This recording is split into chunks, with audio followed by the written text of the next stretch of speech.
I wanted to introduce Dr. Greg Brick. He recently retired from his position at the Minnesota Department of Natural Resources and has been exploring caves in Minnesota and beyond Minnesota for more than 30 years. He's published a number of books on the subject, and gosh, it was one of the earlier MMS meetings when I first joined back in 2012 that he presented mushroom caves of the Twin Cities, and he had a book called Subterranean Twin Cities, which I purchased, and he like generously signed for me. And I'm telling you, it changes your perspective on where you are. You can't drive. I can't drive to downtown Minneapolis to go to work without thinking about what's underneath me. But he knows we're mostly interested in mushrooms. So his presentation tonight is going to cover historical mushroom growing in the caves of the Twin Cities, especially the part of St. Paul once known as the Mushroom Valley, where more than 50 sandstone caves served as mushroom cellars for about 100 years. And then there were also mushroom caves of Minneapolis. So since his 2012 lecture to us, there have been updates to some of the locations. And he also has a new book that came out in 2017 called Minnesota Caves, History and Lore. And I would encourage you to check out his website. There's a lot of fun pictures and interesting stuff. I will share his website in our chat, and help me in welcoming Dr. Greg Brick. Well, thank you. I'm, the amount of expertise here on mushrooms is enormous. My background is largely in geology and the mushroom caves in particular.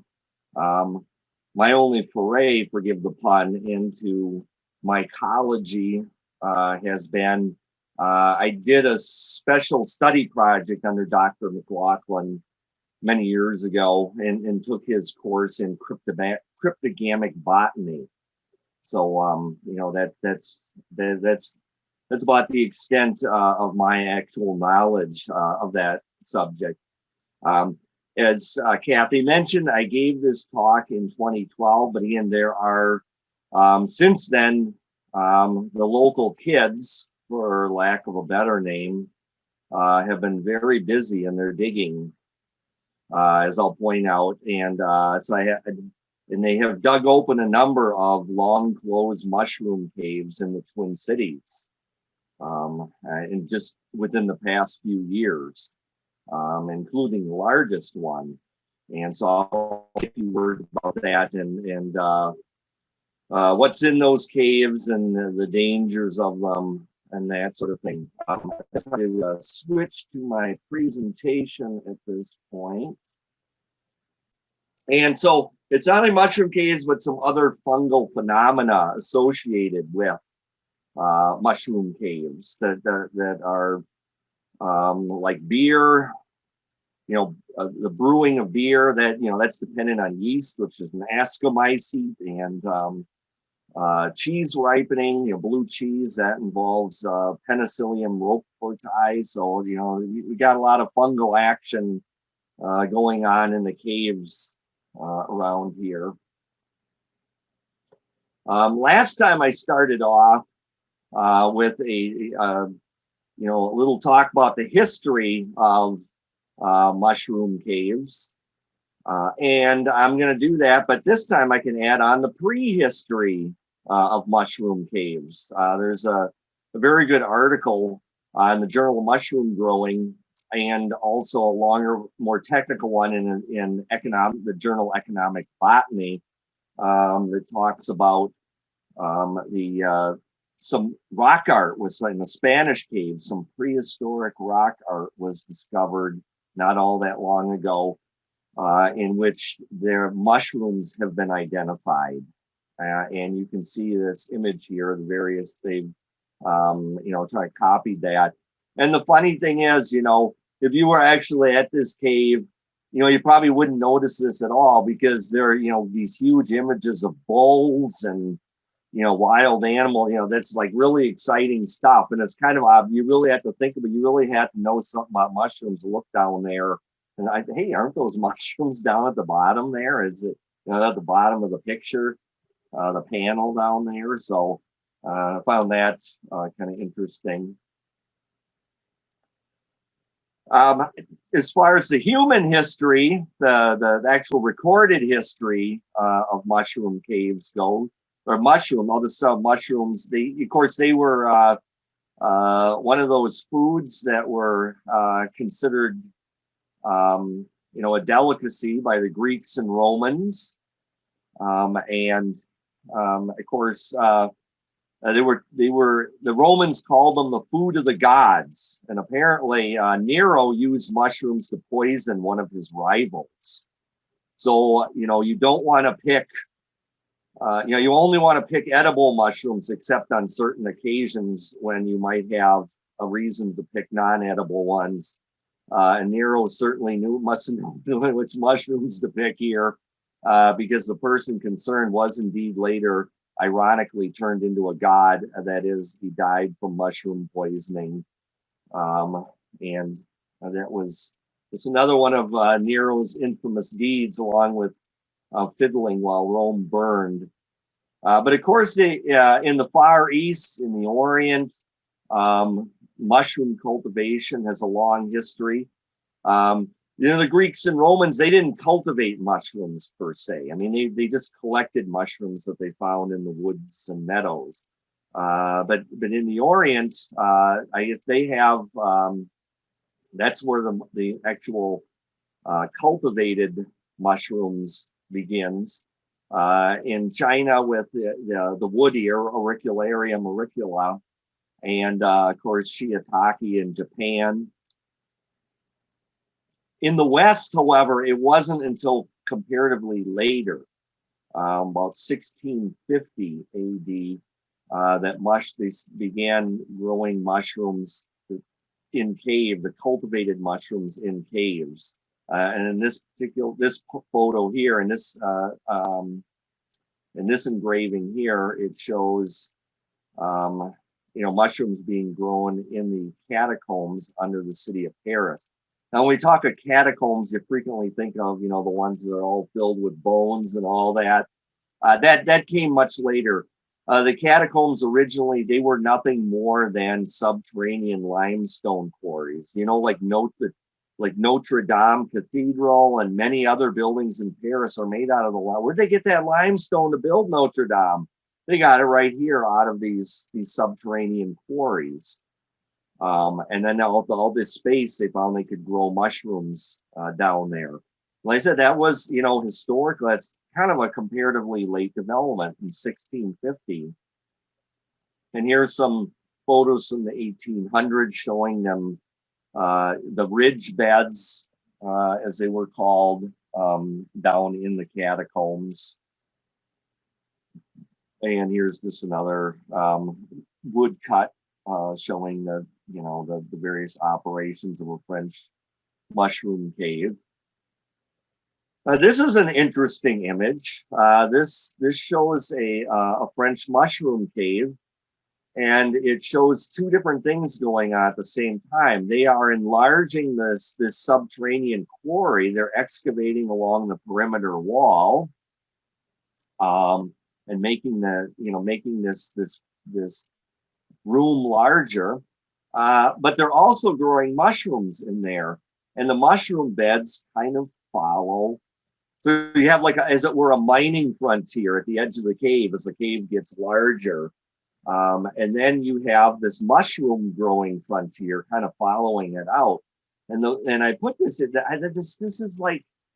this is like the exact kind of idea about what happened with our mushroom caves right here in the Twin Cities. They would be mining and growing mushrooms at the same time. And I'll show you an example of that later. So, this was brought, a lot of these mushroom growers here in the Twin Cities, originally came from France. That's kind of where they got the idea. Mushroom growing,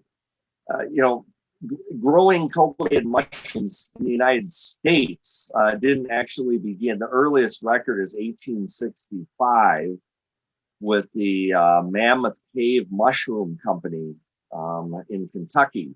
Now, Mammoth Cave is, of course, the largest cave system in the world. keeps getting larger. They keep finding more and more passage. But it's there that they began growing these, that this began in the United States. And there was a whole passage in the cave that was devoted to this. And they grew these mushrooms at Mammoth Cave, and then they were shipped out to hotels on the East Coast, in New York City, and so on. And there's somebody at the University of Connecticut, Katie Geo. She's writing a whole book on this. She never seemed to finish it, but she's writing a book on the start of mushroom cultivation in the U.S. Of course, within about center of mushroom cultivation was switched over to Kennett Square. Where that's about 1885. They began cultivating mushrooms there. And here's a map. This is published in 1941, but it shows very nicely some of the historic mushroom growing centers around the United States. And of course, if this map were published today, I'm not sure that we would be in that are there, at least a little dot, the little black splotch representing the Twin Cities. It might be a little bit smaller, but it was, it was said that we had here in the Twin Cities the largest mushroom cultivating, the largest mushroom growing center west of Chicago. And see, Chicago's pretty big on mushrooms. Yeah, but San Francisco and Los Angeles are also pretty substantial centers when this map was done. We look over here in Pennsylvania. I talked about Kennett Square. That's in the Philadelphia vicinity. And of course, we got, that's the biggest one in the United States is centered. So according to this, in 1941, indeed, that area around Kennett Square, Pennsylvania, was certainly the mushroom capital, like it boasts on the water tower. There were other little mushroom growing centers within this black splotch. Coatesville, Pennsylvania. I'll talk more about that later. That had some connection, had a local connection, but that's also in the Kennett Square area. This is an interesting one here, Pittsburgh. Who would have thought? But Pittsburgh is famous for coal, and there's actually a direct connection there because I have old newspaper articles that talk about how abandoned coal mines were used for mushroom cultivation. So there is a direct connection between the coal of Pittsburgh and it being a mushroom growing center. In the Twin Cities here, it wasn't just randomly distributed. Most mushroom cultivation was focused in a neighborhood that was known as Mushroom Valley back in the day. And Mushroom Valley, you don't hear the term anymore. It's just historical. It applied for about a century from 1880 to 1980.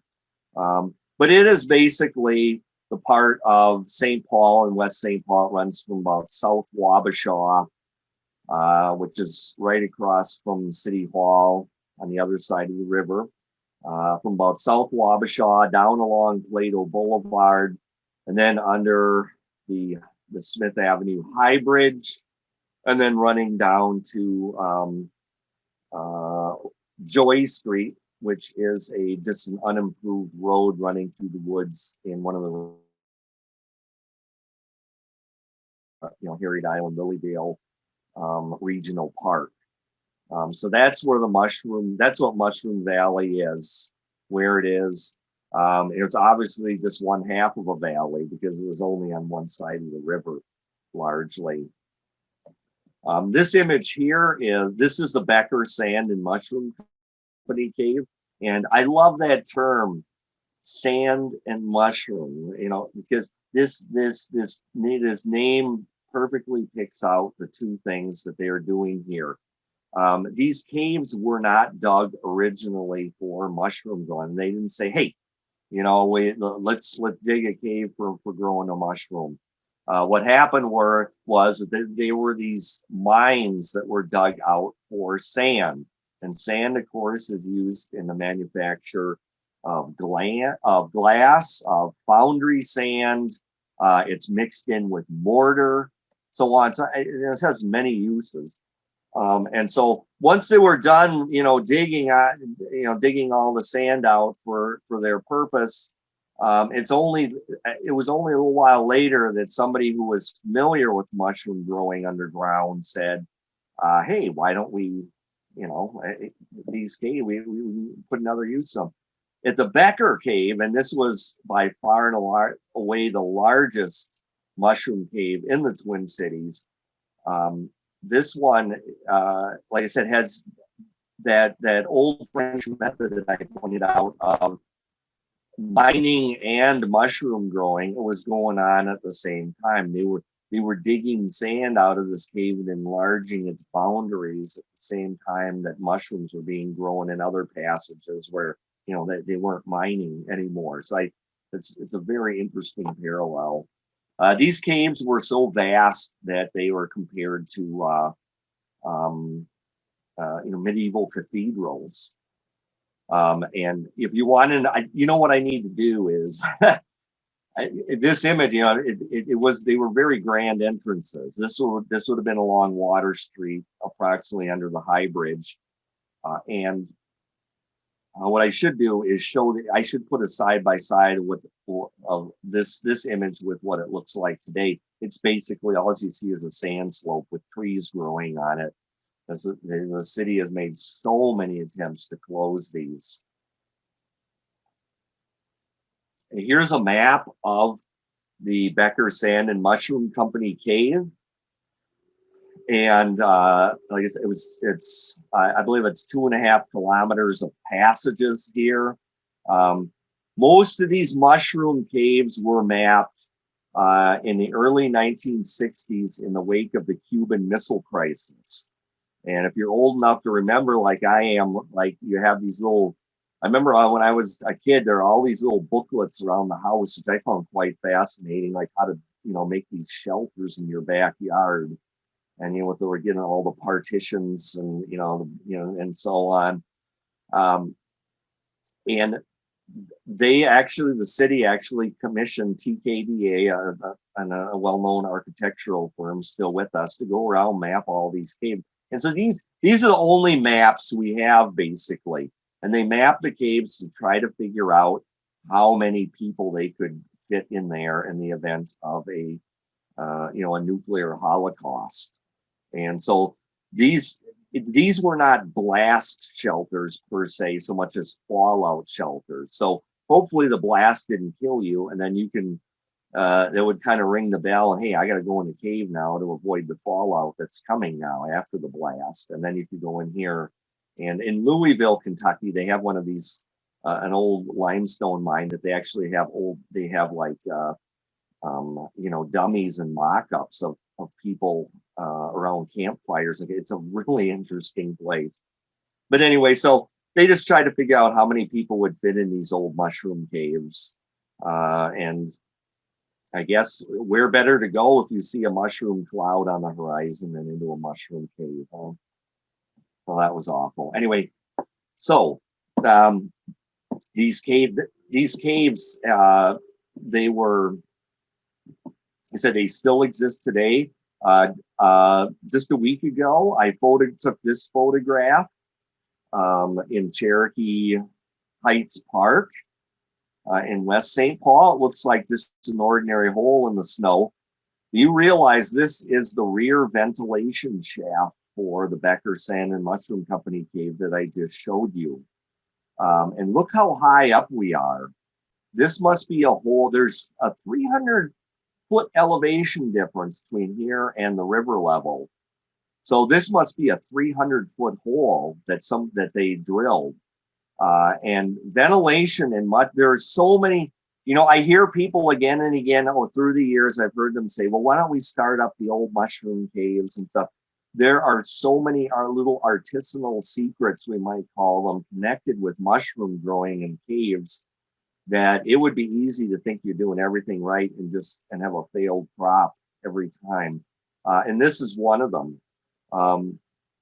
These ventilation holes were essential to mushroom growing. In the technical studies, if the concentration of carbon dioxide in the cave becomes as much as 5%, and that you can get that from the decay of organic matter in the compost you're using, whatever, that's enough to shut down mushrooms. The mushrooms won't grow in an atmosphere greater than 5%. So that's why you can't have a tightly sealed cave. And you had to have these ventilation holes, which in later years have become hazards. So if someone were to break through in this spot, that would be like a 300-foot drop down to cave level. That's pretty scary, isn't it? Here we see a map. So like a map of several caves in the Cherokee Park area. And so just for orientation, at the top of the map, we have the Mississippi River. Here's the High Bridge, Smith Avenue, so you know where we're at now. And here's Water Street. This was like the main promenade of the mushroom growers, along with Plato Boulevard. And I bring this one up because this shows a very interesting situation with regard to the mushroom caves in Mushroom Valley. You'll notice this cave here, this one is a long looping cave, and all of these still exist, down there. It's a long looping cave. It has an entrance here almost under the High Bridge, and it comes around, loops around, comes back out. And you're thinking, well, what a weird kind of situation that is. Because probably these are the only active mushroom growing areas. So what's this big loop about? And then here's another one in the middle. And it took me a while to figure out, perhaps, in the lack of a better explanation, I think these were two competing mushroom growers.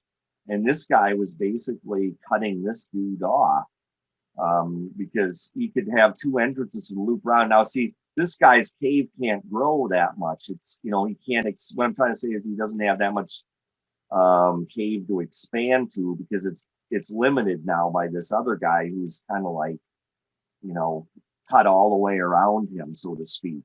And so, he can't intersect that other mushroom grower's caves. He's effectively checkmated underground, so to speak. Now I call that the space wars, because it's the space and the sandstone is limited.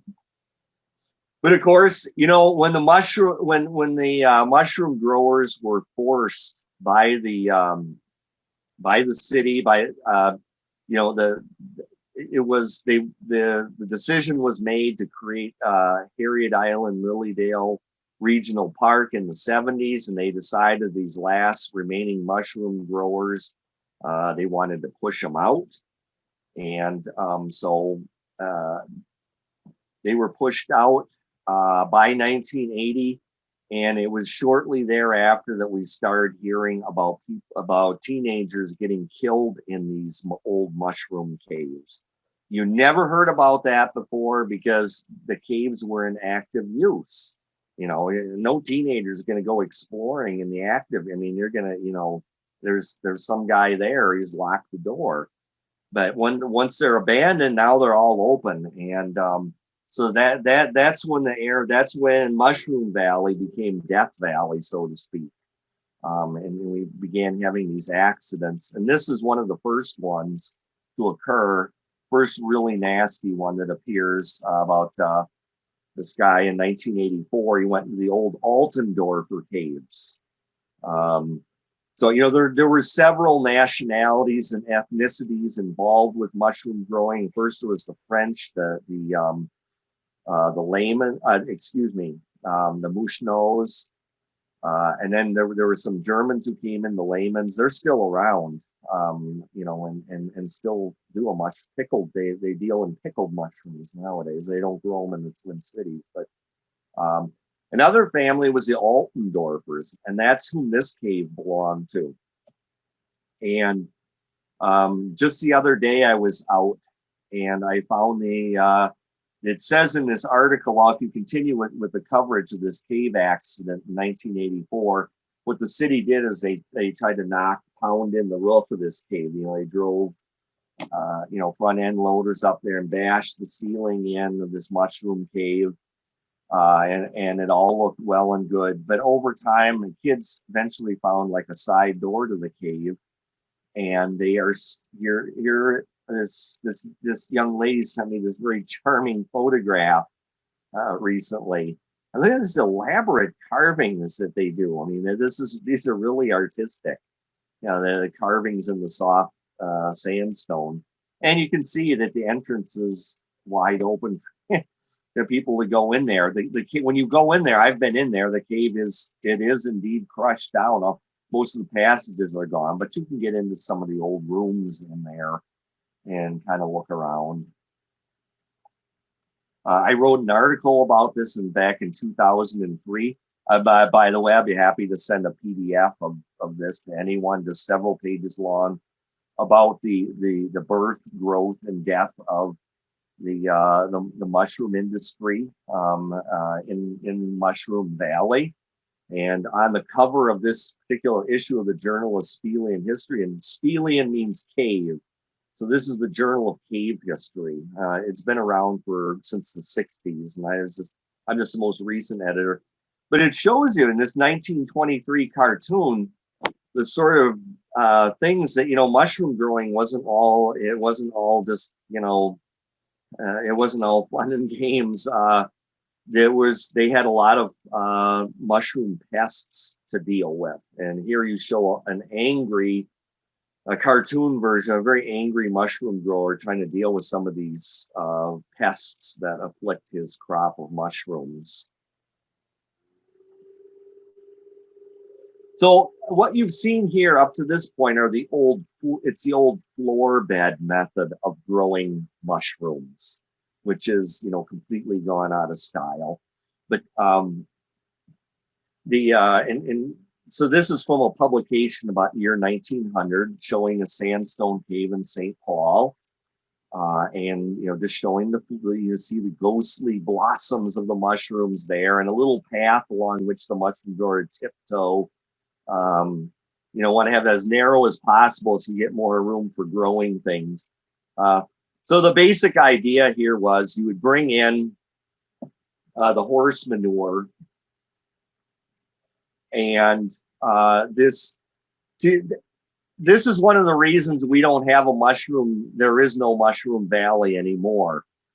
It's not economical to have one because it was an industry that was to a great extent based on free horse manure. This is when St. Paul, in the year 1900, there were still a lot of horses in St. Paul. And there was, so you had plenty of free product for the taking. And you could, collect up this horse manure and put it in the cave, and it would go, excuse me, it would undergo sweating out or pasteurization. That would basically kind of ferment in there, and the temperature would get up to 145 degrees Fahrenheit. This was a very important step. We've all heard of the pasteurization of milk, but what about the pasteurization of horse dung? It was a necessary step because what that did was, if you just, these caves became, as I just alluded to, these caves became filled with insect pests after a few crops of mushrooms. You had to do something about it. And one of the way they did that is the sweating out process. You'd let the compost get to a high temperature, and a lot of the insects in there would leave. Now, they wouldn't kill them; they just get out and go because it was just an unpleasant environment. And that's another one of the artisanal secrets that people just haven't, that people need to be aware of when they're growing mushrooms in caves. A lot of the value of the manure was with the urine mixed in with it. That was like one of the essential ingredients. So there's a record. I heard a true story of someone in recent times who was going to reduplicate one of these mushroom caves. And so he went to a horse stall and started collecting the manure. Okay. And he wanted clean manure. Of course, who doesn't want clean manure? And so he would not let he would not let the excuse me, I gotta take a drink of water.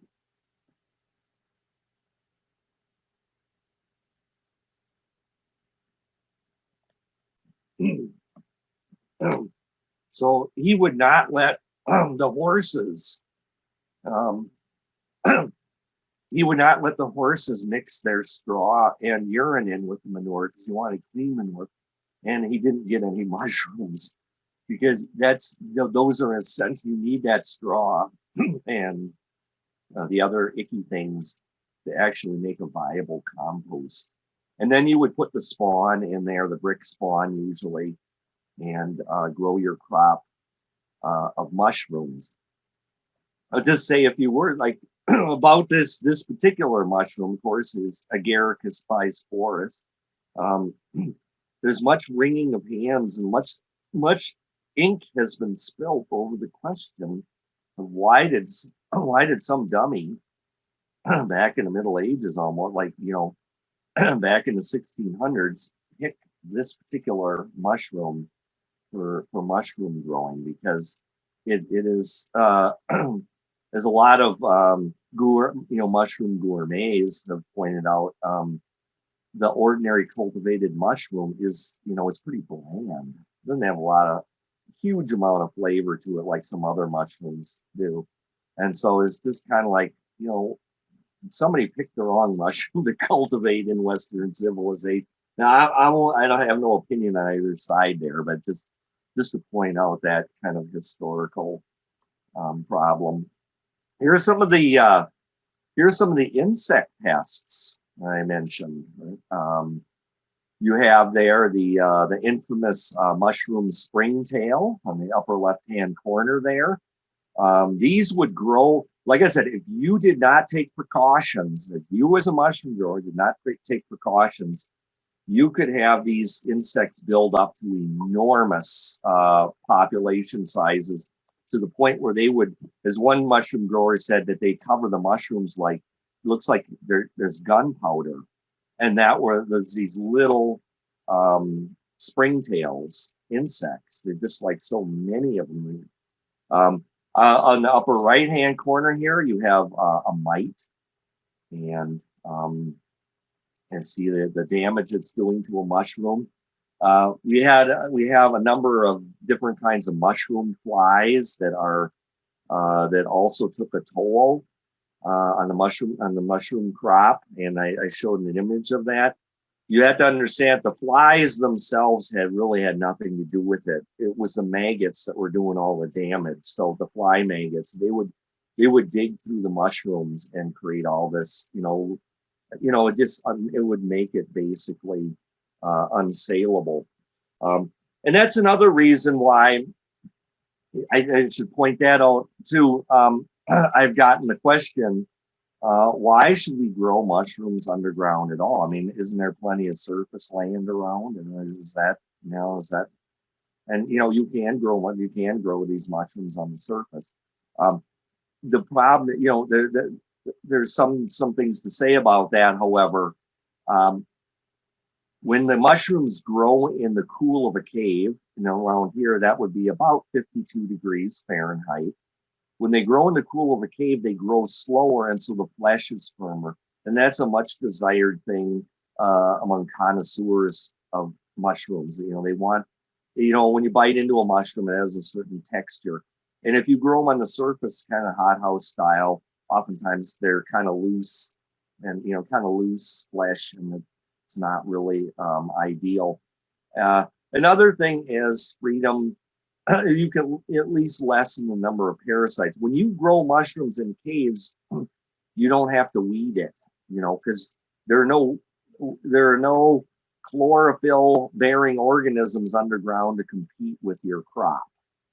And the other thing is, I mentioned the process of sweating out to get rid of insects.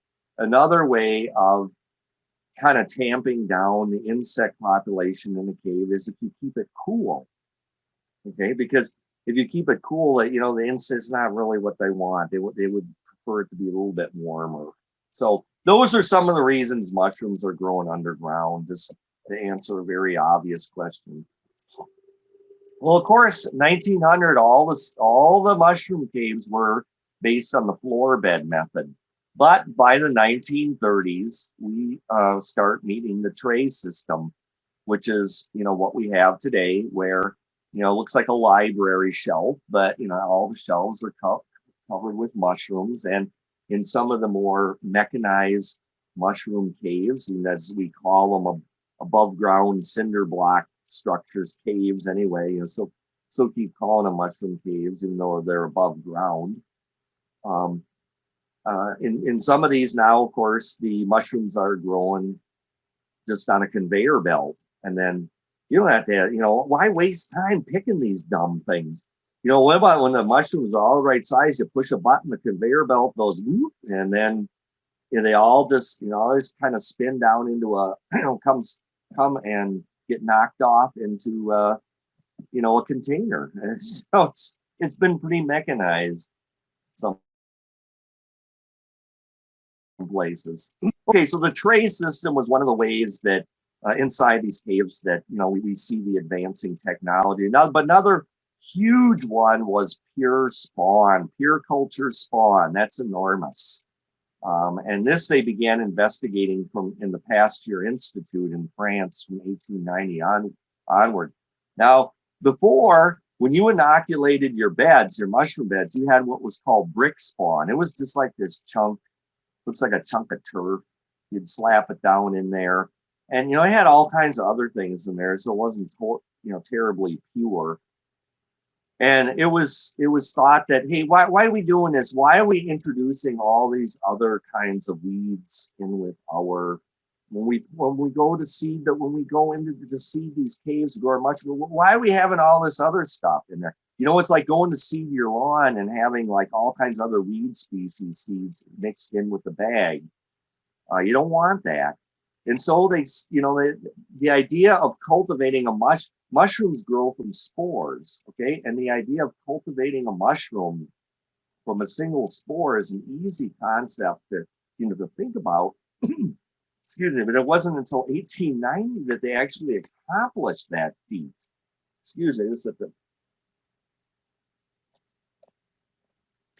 It wasn't until 1890 that they actually got that done. And then it was commercialized in our area by a fellow named Lambert. Here's a photograph of him. This is Louis Lambert. And he was originally from Belgium. And he was a mycologist, many published works. They have brother Edmund Lambert, and also published numerous USDA publications. And this guy actually comes into the story for the caves I'm going to talk about here. So Lambert got into the pure, he was the first one around here to sell pure spawn, this pure mushroom spawn, instead of the old mixture of weed species. And he sold it. It would instead of being an open and loose brick that you just find in a pile, it was put in a milk bottle.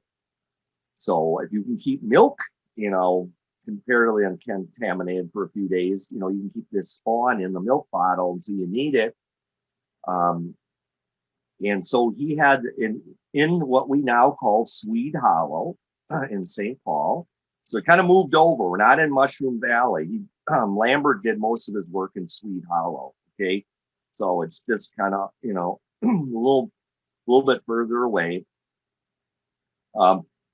He went and rented one of the Ham Brewery caves. Now, if you know Ham Brewing, it was later Stroh's, that was centered at Swede Hollow in St. Paul. Okay, and underneath Swede Hollow, Ham had dug a number of beer lagering caves. That's quite large. This is one of them. And this is the cave that Lambert mostly used. And I'm still researching this one because I want to publish an article about this whole thing, that the whole involvement of this mycologist Lambert in our local mushroom industry. But you see, it's a very large cave. It was just recently dug open in just must have been a couple of years ago. And I heard through the grapevine that they were the kids had dug it open. I went down there, and sure enough, if you go down into Swede Hollow, there's a well-marked path, a well-marked footpath departing from the paved path you're supposed to be on, and it runs up into the woods. And there's a sheet of plywood sitting in the woods, and then underneath there's a ladder. And they go down into this huge cave. It was just amazing. I mean, I've talked to people who are familiar with Sweet Hollow, and it's like there's no way there's a cave there. And then I took this one guy there, and he was just bowled over by the enormous size of this cave under Sweet Hollow. It's just been sitting there all these years, and these kids are very industrious and dug into it. Of course, Agaricus bispora is not the only edible mushroom, main cultivated mushroom for sure, but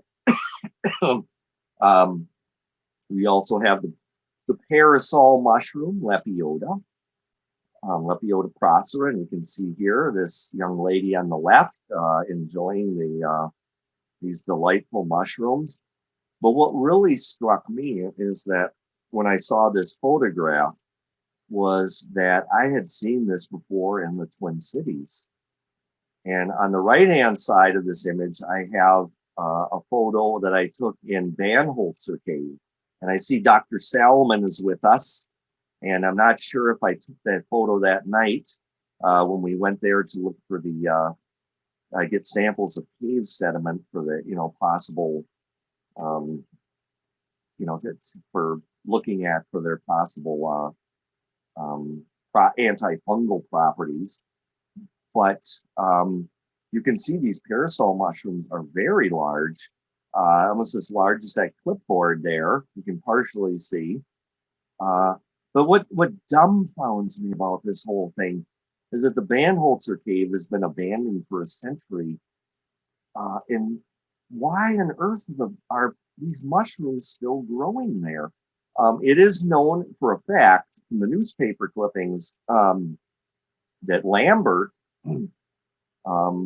grew mushrooms in Banholzer Cave. He rented out these old beer caverns, and I can't figure out where they're deriving, where the mycelium of these gigantic parasol mushrooms are finding sustenance in the supposedly sterile soil, sterile sandy soil of these caves. It's an interesting topic. Here's one of Dr. Lambert. So this is this kind of picks up the Lambert story. Apparently, he rented out these huge old ham lagering caves under Swede Hollow and used them for a number of years. And for some reason he decided he wanted to move to the center, the mushroom capital of the United States, and he moved to Coatesville, Pennsylvania, which is right near Kennett Square outside of Philadelphia. So you can see on this logo down here at the bottom, it says Coatesville, Pennsylvania. And he established the Lambert Spawn Company in Coatesville, and that's where he stayed. And this is one of his advertisements here. I was recently in contact with them, with the Lambert Spawn Company. They still exist. They have a nice website with a lot of good history on it. And I'm just inquiring in my background on Lambert. And here's a historical photo they sent me from Coatesville, and just showing like one of his old experimental setups. An ordinary spawn and new patent. I don't know why I should be impressed with the 4 milk bottles on the left as opposed on the right, but those mushroom aficionados would know the answer to that one. Well, what are some other, Mushroom Valley had some other fungus-based industries. Here's one of them, the blue cheese industry. During World War II, Mushroom Valley was also the blue cheese capital of the world. You know, we get most of our Roquefort cheese we get from France, but and we'll go World War II, and France had other things to deal with, and so we could not import Roquefort cheese, and so they started a blue cheese industry here in the Twin Cities in the caves, and they were not allowed by trade authorities to call it Roquefort cheese because Roquefort is very specific to particular caves in France, and where they, and it's based on sheep's milk. This is a kind of blue cheese that's based on cow's milk because that's what we had a lot of. I mean, sheep, we had a lot more cows. So hey, and so, but they can only, so that's the origin of blue cheese. And this really took off, and it lasted even into the early 1960s in Mushroom Valley. It lasted even longer down in Faribault, Minnesota. I cut this out of a National Geographic magazine, and it says the caves of Faribault are filled with the tangy smell of cheese in the making. So they have their treasure cheese brand of blue cheese that they grow in the cave, also their sandstone caves. But it all started here. They got the idea from here originally. Well, some of these mushroom caves, just kind of move towards wrapping it up here. But some of these mushroom caves then, when they're no longer used for mushroom growing. You have to realize this this industry. I said it lasted for a century from 1880 to 1980. It gradually died off until the coup de grace was, of course, the city saying, "Hey, we're building a regional park here. You guys got to get out of here." And we might still have mushroom caves here if it weren't for that. But it was gradually dying off over time. I mentioned one of the reasons, and that is the abundance of urban horses that went away. And so the mushroom industry moved out to the perimeter of the Twin Cities, like out to the Lake Elmo area, where of course horses are still free to range out in the fields out there. And so they had their above ground mushroom caves out there, and that's where laymen moved to. You couldn't make it around here anymore because the source of dung had dried up. But there are other more subtle factors at play here also. When you ask a kid, maybe, I don't know, like not now, but maybe, like a generation ago, you ask a kid, or maybe like when I was a kid, what do you want to be when you grow up? Well, it's limited. You either got to be an astronaut or, president of the US or, fireman or, something exciting. Who the heck wants to apprentice themselves to their dear old dad from the old country? This is very, very labor intensive mushroom cave. You gotta go around and collect horse dung. They know that's gross to begin with. And you gotta pick up all this horse dung. Ugh. And then bring it into the caves and then wait for the mushrooms. That's a lot of work. What I'm trying to say here is it only works with, it's a marginal business. It really only works with people who are, people kind of like are willing to put the labor into it. And, it's not a glamour occupation is what I'm trying to say. And, that played a role in killing off the whole thing over time. Now, here's one of the exciting things they did, however. Some of these, a couple of them, they turned into nightclubs. We have Mystic Caverns. You can see the advertisement. I got this out of a 1933 newspaper, St. Paul newspaper. St. Paul's Underground Wonderland, it says. Look at all this stuff, man. You go in there and they have cavemen. They had people with smoke and mirrors tricks. They an early version of strippers and that kind of thing. It was right after Prohibition had ended, and there was all just people just trying to free themselves from all these restrictions, and was any cave I could go back to at that time, it would be Mystic Cavern. It just seemed like when you go and read the long description of it, it's just amazing. And like I said, it was right down near the High Bridge.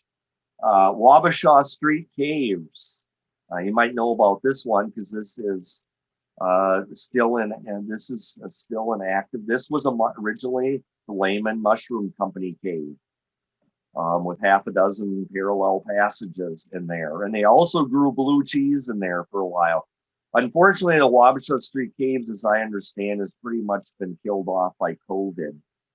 It was a huge wedding venue, and up until recently, and of course, they had an entire year's worth of weddings canceled. I mean, that was their bread and butter kind of activity. So it's really doubtful this is going to survive the COVID, unfortunately. Another one, the old lagering caves, just finishing up with some of the miscellaneous uses. Again, yeast is a fungus, and it was, used in brewing and so on. And especially with lager beer as opposed to ale, this required storage at refrigerated temperatures. And the crafty German immigrants, when they came here in the 1840s onwards, found out that they could use the natural underground temperature of the earth to cool the beverage. So you've all heard of like geothermal heat. Well, this is how like geothermal in reverse. It's like making use of the coolness of the earth rather than the heat. It's the same principle though, but you kind of get the idea. These are, we no longer have cave aged beers. And the reason for that is that about the year 1900, electricity became cheap enough that you could run a refrigeration machine for a lot less than it took to all the effort of carrying the barrels of beer down into these caverns, 30 feet below ground, and storing them down here. And another thing that killed off the cave age beer is just look at this. Just look at this mess. Look at that. Isn't that gross? Look at those black walls. That's horrible. Well, when you go to a microbrewery, what do you see? I mean, you see these guys and gals in these, these white garments and gleaming stainless steel, fermentation vessels. Think how different that is from the image that you look at here. So what I'm trying to say here is bringing the beer down here was not a great idea because of all the byproduct, the bi-fermentations that you get from wild yeast who could, get into those barrels. You got a lot of stuff down here you'd like to keep that beer away from, actually. And here's an interesting photo. This is a real interesting fungus. This is under the old Schmidt Brewery on West 7th Street. This is what we call a biofilm. Back in the days when it was still making Pig's Eye Pilsner beer, which I found, okay, I won't, anyway, didn't like that beer, but they would run a lot of it through the sewers, which I think is where it belongs.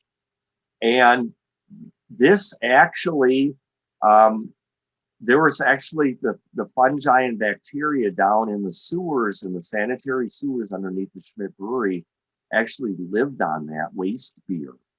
And it's what we call a biofilm. And this is goo. These are like gooey stalactites.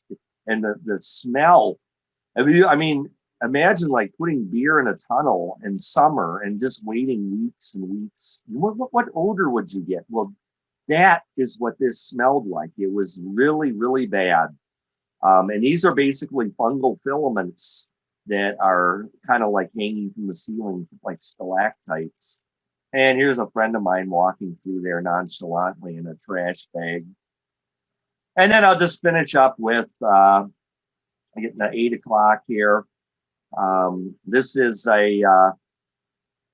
just for something else. This is Sheik's Cave it's the largest cave under downtown Minneapolis. It's kind of an outline of it. And don't be fooled here. It says cave entrance, but the cave entrance is actually 70 feet below street level. And they're just showing, it's just kind of showing the outline here. And I have been to this cave. It is a very horrific experience. I'm preparing my old footage in this cave for YouTube, which I hope to upload to YouTube in the next week or two. But a journalist went down into this cave deep under Minneapolis in 1939, and he found this a lost world. And he did his little camera safari down there. You can see he went down there, and instead of, lions and bears and all that, what he did find was an awful lot of fungus. And you can see here, we've got fungus gardens. Unfortunately, we got a fungus garden here. We got a fungus carpet. I can't even imagine what that stuff is, because when I've been through this cave, it is, you don't see any of that stuff anymore. The one thing I'm thinking of, there's some old wood, and it was like a wood, it's like, fungi imperfecti, they give that Santa Claus beard appearance when they're growing on wood, the big puffy white thing, and like cotton candy.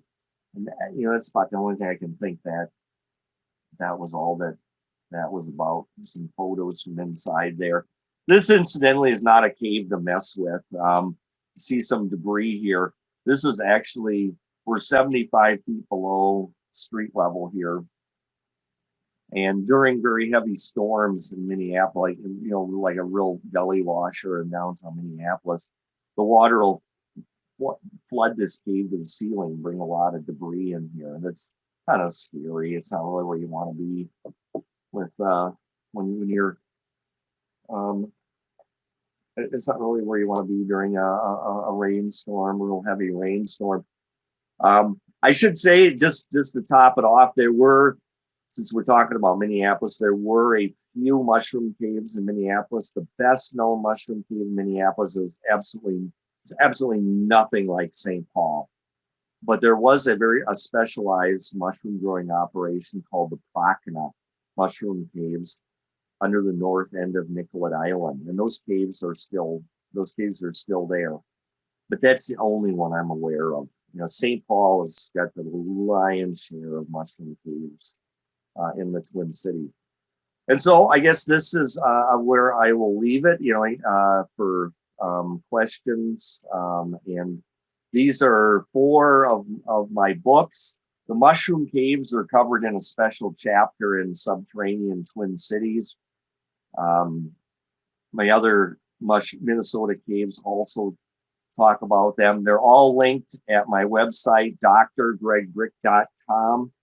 And if you're interested in, I showed you that image of the young lady going in the mushroom cave just a while ago. I got that from my Facebook page, and people can post pictures and things like that.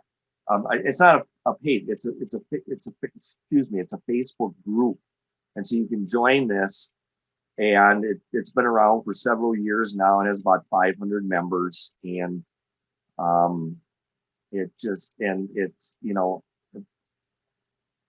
that's how I learned about the Lambert caves had been reopened after being closed, sealed for 30, a whole generation. It's just, through there, people posting pictures and stuff. So anyway, I will, at this point, I will just open it up for questions. Oh, come on. Somebody must have been in one of these caves at some point or other. There was I always get somebody who says, yeah, well, as a kid, I went in this or that one. And it's a shame. It would be nice to actually make like a field trip. I know you guys are into fillets per se, but it'd be nice to like make a field trip into the Lambert caves in Swede Hollow. But it's something, I guess if you're interested in that sort of thing, you have to go down there on your own and take a look. It does involve going down about like a 6-foot ladder inside the cave. And then, it just goes for hundreds of feet. It's actually a really nice place to experience. Greg, do you guide any field trips to these caves? Um, I don't, right now, I don't have any official ones. I have done field trips to the Minnesota Historical Society for the U of M College of Continuing Education, that sort of thing. But you know, if you're up for it and you want to see one of these caves, you could send me an email and I might see if there's, you know, if I'm going down there at some point, you know, people want to go, you know, want to have a look. But you know, it is something. It does involve some scrambling and crawling and that sort of thing. And I never thought I'd say like I keep hearing people say my knees are bad. I crawled through like a 500-foot tunnel last year, and then that's the first time I'm like, hey, my knee is hurting. What's wrong here? I mean, it's just like yes. Yeah, I always wanted to go urban exploring in those caves because I had heard so much about them. And then I think I got too tall and I was scared of getting stuck. So. Oh, no. Being tall is an asset. Oh, is it? I mean, for getting out, if you fall in, you know, one of the things about these caves is that there's like active, you know, there's people who actively dig these open, and the city regularly closes them. In 2016, when I gave my last tour for the Minnesota Historical Society, I wanted to show people on that tour one of these caves. We weren't going to go in it, but you could, you know, at least, well, you know, you could at least, you know, look in the entrance and all that kind of thing. No cave, none of the mushroom caves were open in the summer of 2016. I came back and a year later in 2017, and by golly, all of them were open. Like they like made a point of like redigging open all these caves systematically. So there's, you know, but you know, we can learn a lot from this. So like I said, they've dug open the Hams Cave, the Becker Cave, which is the largest one largest one of all in the Twin Cities, and they put a lot of work into that. Are any of the caves illegal to go into? And then They're all basically, yeah. If you were, yes, if I think with these along Water Street, they have regular patrols, you know, like in the High Bridge area, and they're always looking for people, you know, suspicious characters walking along there and trying to prevent people from going in those caves. And then are there any issues with, so if you do get into a cave, are there any issues with low oxygen or any buildup of harmful gases? Yeah, the caves in Mushroom Valley consists of, as I mentioned earlier, there's the Plato Boulevard segment, and then there's the Water Street segment. And the place where the gases are a problem, the carbon monoxide, those are the ones along Plato Boulevard, because those are the ones that the city shoved wood into. We had a horrific flood in 1965, Mississippi River flood in 1965, and that is sort of like the boundary event that marks the before and after in Mushroom Valley, because there were like a few cheese caves still left. They got flooded. They never returned. And after that, the city pushed all these low-lying dwellings on the river flats into the caves in a misguided effort to seal them.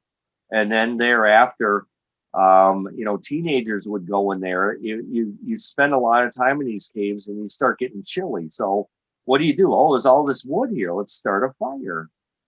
And that's when you get the carbon monoxide poisoning. So all the carbon monoxide poisoning deaths are associated with the caves along Plato Boulevard. But I don't, those are well sealed. The ones on Water Street have a different problem. And that is from that little newspaper clipping I showed you posted there. The danger there is mostly collapse rather than gas.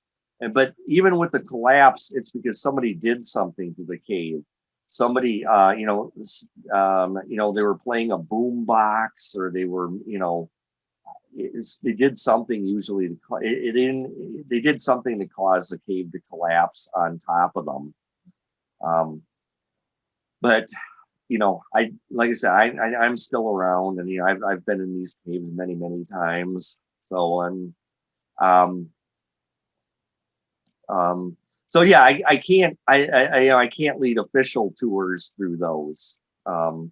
But people are still going in them on a daily basis. All right. I would like to just direct everybody's attention to, we do have an anonymous poll up right now for MMS forays. Just asking you, when would you roughly feel comfortable attending in-person forays in 2021? So if you'd like to answer that poll, we would thank you very much. And it is anonymous again. And do we have any more questions? Where's the poll? Should have had a pop-up. Oh, it just popped up again. Did it pop up on your screen for you? Yes. Okay.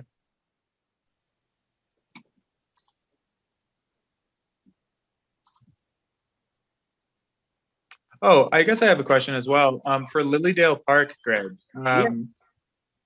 So I guess I used to go there all the time when I was a child for fossil hunting with the YMCA. Oh, okay. And then I heard there was a collapse and there was a tragic loss of life. Are there any parts of Lilydale that are off limits to the public now, or is it safe to go there still? I think officially the park is closed, but there's a lot of people on there in that park, and it's one of those favorite dog parks. And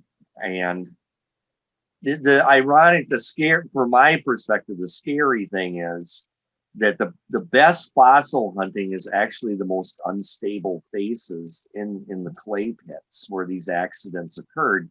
And that's because that's where you have active erosion going on, and the new fossils, so to speak, get exposed on a regular basis.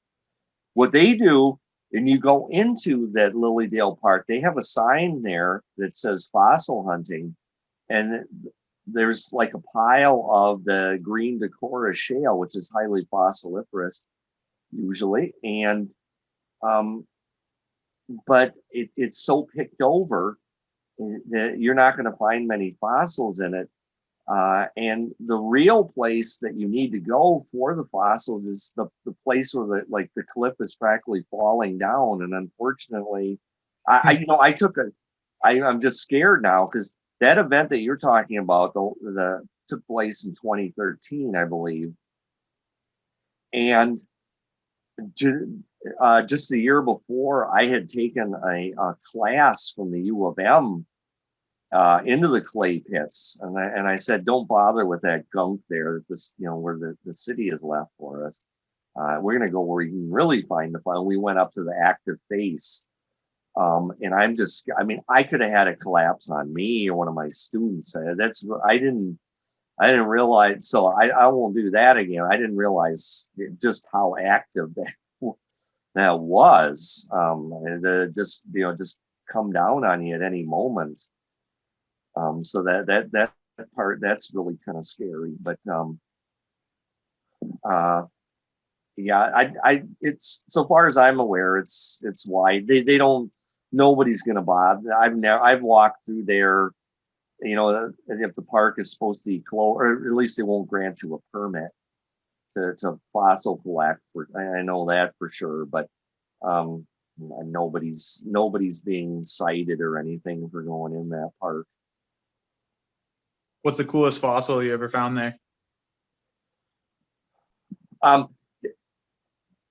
If you can find a trilobite in there, you're doing very well, because it was, as most of the trilobites you just find parts of them. And if you find a whole trilobite down at Lilydale, you are doing really good.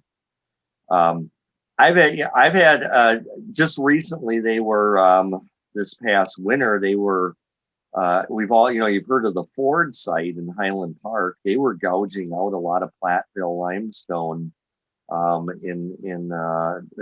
fresh exposures to build that community there at the old Ford plant site. And I found a beautiful Endoceras, which is sometimes called the ice cream cone animal. It's this gigantic cephalopod. It looked like a squid in like a squid rammed into a 12-foot long ice cream cone. And it was just sitting there on the ground, just on the surface there. That's an example where you can find an area that's not picked over. Oh, wow. And they haven't like actually built structures on that site yet. So if someone found themselves there, they're just grab. If they found you, I would grab it, because I would have no compunction taking, because they're just going to get ground up. The heavy equipment is just going to get all smashed. So you find a great fossil there, and it's fair game. I feel like there's a lot of overlap between mushroom hunting and is rock hounding derogatory, or is rock hounding like a cool name to use for people who look for cool rocks? Well, I don't know about anyone else here from the GSM, but I don't find that derogatory at all.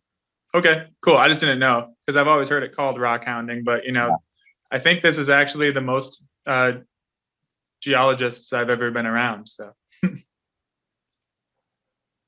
Yeah, well, that was my primary interest with these caves, but I've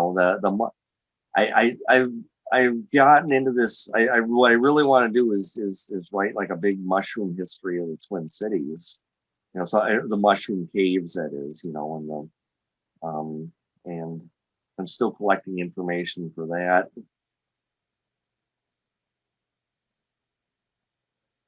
Cool. Well, like I said, you're, my just definitely join my Facebook page or Facebook group. There we go again. Sometimes events are announced there. Like little field trips and so on. So, if you're interested in this kind of thing, that'd probably be the place to go. Awesome. Yeah, everyone check out Dr. Brick's website, and I encourage all the Geological Society members to check out Mushroom Foray and see what we're all about. Maybe we can all mix together and create, a meeting of the minds. And with that, I would like to thank you, Dr. Brick, for giving an amazing presentation. And I would like to thank everybody for attending tonight. That is it.